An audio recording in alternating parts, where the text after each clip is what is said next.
Hello guys! Hello Libra! Welcome dito sa aking channel, Kapalaran 888. Welcome! Alamin natin Libra kung anong messages, vibration, by energy para sa lahat. This is general reading, so gamitin mo ang iyong intuition sa panonood. So, first card mo Libra is Diamond. Value your self-worth. You're God's precious gem. Okay. So this card, sinasabi sa iyo Libra na ikaw daw ay precious gem ng ating Panginoon. So kailangan mong alamin na you are worthy. You are worthy, you are loved, and you are protected. Okay? So i-value mo daw yung self-worth mo. Okay? Pasensya na guys, medyo pause ako.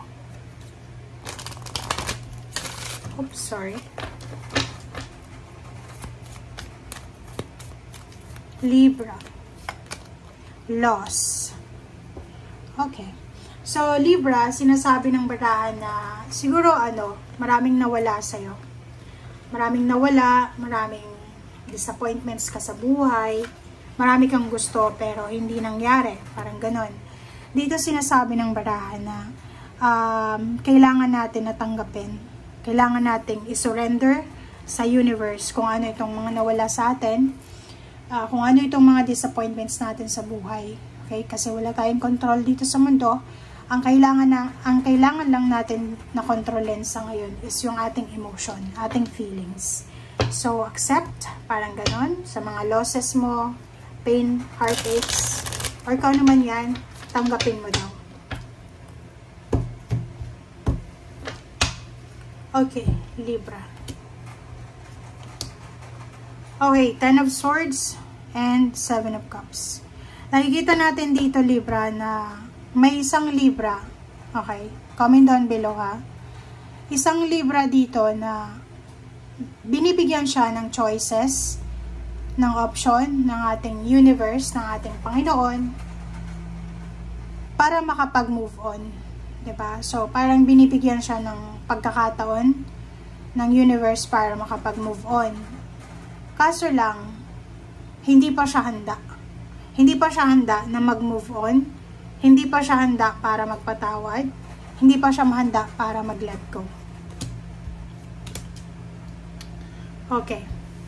So, ino-offeran ka din ng universe ng stability and balance. Parang sinasabi, na binibigyan ka ng pagkakataon ng universe para makarecover. Okay? Binibigyan ka ng pagkakataon ng universe na ma-reclaim kung ano yung nawala sa'yo. Ma-reclaim yung power, yung energy, yung health, yung money, yung emotion, yung relationship. But, nandito ka sa crossroad. Parang sinasabi niya na, etong Libra na to, hindi siya sigurado kung yung gusto niya dati, gusto niya pa ngayon. Hindi siya sigurado kung etong ino-offer sa kanya ng universe is para sa kanya. Kaya sinasabi sir dito na value your self-worth. Kasi parang feeling mo, hindi mo deserve etong power na to, itong energy na to, itong happiness na to, itong stability na to na ino-offer sa'yo. Wow! Oh, ang ganda. Doon sa ibang Libra, sinasabi na isang exciting, happy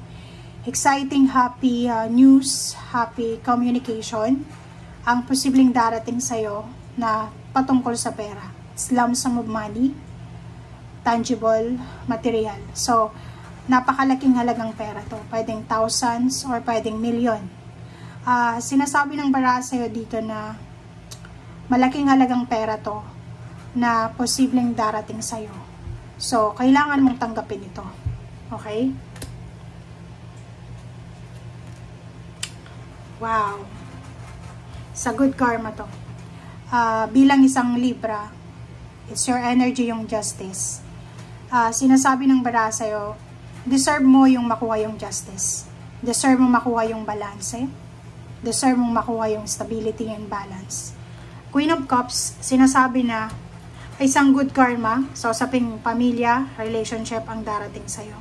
Karmic blessings, karmic contract, may wedding anniversaries, merong clarification, meron ditong achievements and satisfaction ka na mararamdaman. Okay? maraming papeles ang pwedeng hahawakan mo, pipirmahan mo. Page of Wands and King of Pentacles. In the near future, so maybe few months from now, sabihin na natin na November. For the month of November, lump sum of money, may mahawakan ka ito, mahawakan mo to. And wala namang sinasabi dito kung saan galing yung perang yan.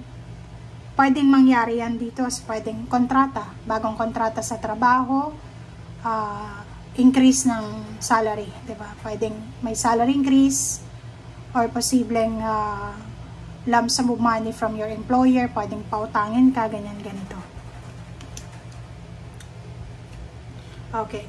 So, in the near future din, sinasabi sa'yo ng barahan na may paparating sa'yo na posibleng solusyon doon sa naging rason kung bakit nasira yung diskarte mo sa buhay.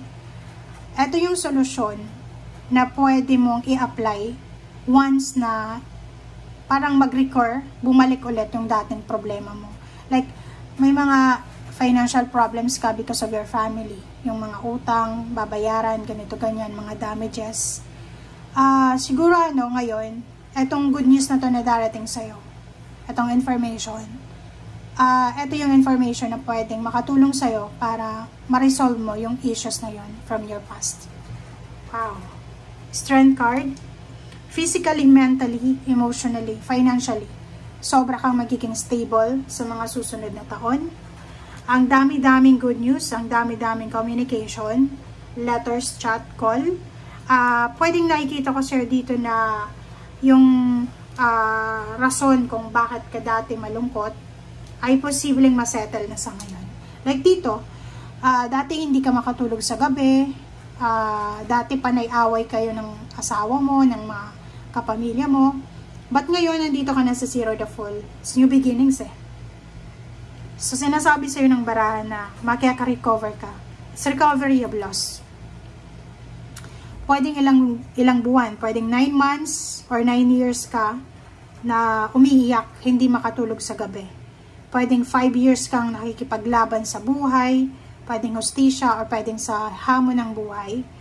And ngayon, sinasabi ng baraha sa'yo na bibigyan ka ng pagkakataon ng universe para makapagsimula ng bagong buhay, makapagsimulang mangarap ulit, makapagsimulang maging excited ulit, maging happy ulit, mag-manifest ulit, magkaroon ng goals ulit. Kasi diba parang 9 months ago, or 9 years ago, or 5 years ago, 5 months ago, masyado kang nasaktan, masyadong nawala ka sa focus, nawala ka sa direction, na parang helpless and hopeless ka. Pero ngayon, nakikita natin yung recovery, incoming recovery sa money and sa lahat.